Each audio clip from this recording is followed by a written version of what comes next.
এই 5 জায়গায় কখনোই রাগ দেখাবেন না। নাম্বার 1, সকালে ঘুম থেকে উঠে কখনোই রাগ দেখাবেন না। এর ফলে আপনার সারাদিনের কাজে ক্ষতি হতে পারে, খারাপ হতে পারে। নাম্বার 2, খাওয়ার সময় একদম রাগ দেখাবেন না। এর ফলে আপনার শরীর খারাপ হতে পারে। নাম্বার 3, ঘর থেকে যখন বেরোবেন কোনো কাজে তখন রাগ দেখাবেন না। এর ফলে আপনার কাজ ঠিকমতো নাও হতে পারে। নাম্বার 4, বাইরে থেকে ঘরে ঢুকেই রাগ করবেন না। এর ফলে ঘরের শান্তি ও সৌভাগ্য নষ্ট হয়। নাম্বার 5, রাতে ঘুমানোর সময় রাগ করবেন না। হাই, আমি সুস্মিতা। আজকের ভিডিওটা প্রথম থেকে শেষ পর্যন্ত দেখতে একদম ভুল করবেন না। এই ভিডিওর মধ্যে চাণক্যের একটি ছোট্ট গল্প তুলে ধরার চেষ্টা করব। বন্ধু, জীবনে হিংসা করার মতো মানুষ থাকবেই। কেউ আপনার কাজে বাধা দিবে, আবার কেউ আপনার হাসি খুশি জীবন সহ্য করতে পারবে না। কিন্তু মনে রাখবেন, যেই ব্যক্তি আপনার খারাপ চায় তার সেরা উপহার হলো তার সাথে ঝগড়া না করে তাকে নিরস্ত করা। আজ আমি আপনাদের সামনে তুলে ধরব আচার্য চাণক্যের 7টি নিয়ম, যা মানলে আপনি যুদ্ধ ছাড়াই জয়ী হবেন। চাণক্য বলেছেন, মূর্খের সাথে বিতর্ক মানে আগুনে ঘি ঢালা। আপনার শত্রু সবসময় চেষ্টা করবে আপনাকে রাগিয়ে তুলতে। সে হয়তো আপনাকে গালি দিবে, অপমান করবে কিংবা এমন কথাই বলবে যাতে আপনি ভেঙে পড়েন। আপনি যদি রেগে যান, চিৎকার করেন, তখন আপনার শত্রুই জিতে। এবার একটি গল্প বলি, চলুন। এক গ্রামে এক জ্ঞানী মানুষ থাকতেন। তিনি খুব শান্ত, ধীর স্থির স্বভাবের ছিলেন। গ্রামের কিছু লোক তার এই গুণ দেখে হিংসা করত, তার কাছে গিয়ে বাজে কথা বলতো, তাকে নিয়ে মজা করত, নানা রকম গালি দিত। কিন্তু জ্ঞানী মানুষটি কখনোই উত্তর দিত না। তিনি শুধু নীরব থাকতেন, মুচকি হেসে তাকিয়ে থাকতেন। দিন যায়, মাস যায়, তবুও তিনি কিছু বললেন না। একদিন বিরক্ত হয়ে গ্রামের লোকেরা জ্ঞানী ব্যক্তিকে জিজ্ঞাসা করলেন, আচ্ছা, আপনাকে তো এত গালি দিই, অপমান করি, অথচ আপনি কখনোই রেগে যান না কেন? জ্ঞানী ব্যক্তি শান্তভাবে উত্তর দিলেন, ধরো তোমাকে কেউ উপহার দিল, কিন্তু তুমি যদি সেই উপহার গ্রহণ না করো তাহলে উপহার ঠিক কার কাছে থাকে?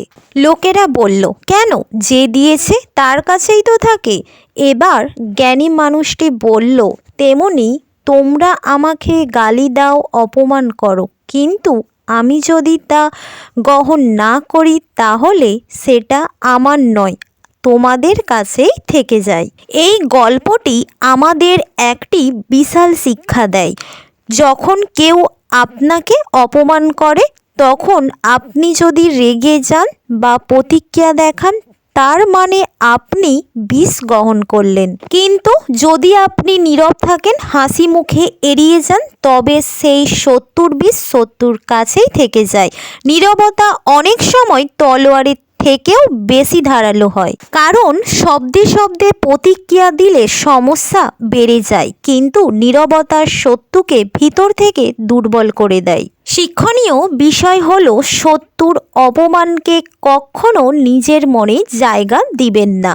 নীরবতা থাকা মানে দুর্বলতা নয়, বরং নিয়ন্ত্রণের পরিচয়। যখন আপনি প্রতিক্রিয়া দেখাবেন না, তখন শত্রুর শক্তি ধীরে ধীরে নিঃশেষ হয়ে যায়। নীরবতা হলো আত্মসম্মান রক্ষার সবচেয়ে শক্তিশালী অস্ত্র। তাই জীবনে মনে রাখবেন, শত্রুর সাথে ঝগড়া না করে নীরব থাকুন, কারণ আপনি নীরব হলে শত্রু নিজেই তা থেকে অপমানের আগুনে পুড়ে মরবে। শত্রুকে কখনোই নিজের শক্তি দেখাবেন না। চাণক্যের নীতি অনুযায়ী নিজের শক্তি, সম্পদ, পরিকল্পনা গোপন রাখাই হলো সত্যিকারের বুদ্ধিমত্তা।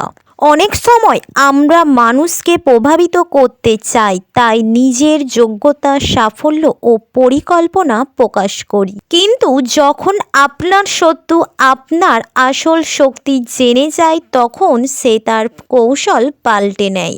আপনাকে আঘাত করার নতুন উপায় বের করে। তাই প্রকৃত বুদ্ধিমান মানুষ সবসময় নিজের শক্তি লুকিয়ে রাখে এবং সুযোগ পেলে তা ব্যবহার করে, ঠিক যেমন মহাভারতের একটি ঘটনা আছে। পাণ্ডবদের মধ্যে ভীম ছিলেন অসাধারণ শক্তিশালী। দুর্যোধন সবসময় ভয় পেত ভীমকে, কিন্তু যুদ্ধের সময় ভীম কখনোই নিজের আসল শক্তিও শুরুতেই দেখাননি। তিনি সাধারণ যুদ্ধের মতোই লড়াই করলেন। শুধু যখন সঠিক সময় এলো তখন ভীম নিজের প্রকৃত শক্তি প্রকাশ করলেন। গদা যুদ্ধে দুর্যোধনকে হারিয়ে দিলেন। যদি ভীম শুরু থেকেই তার সব শক্তি প্রকাশ করতেন তাহলে দুর্যোধন আগে থেকেই প্রস্তুতি নিয়ে থাকতেন, তাতে হারানোর কৌশলও বের করে ফেলত। এখান থেকে বোঝা যায় শক্তি গোপন রাখা মানে কৌশল, অর্থাৎ শত্রু আপনার আসল সামর্থ্য জানলে তার প্রতিরোধ তৈরি করতে পারবে।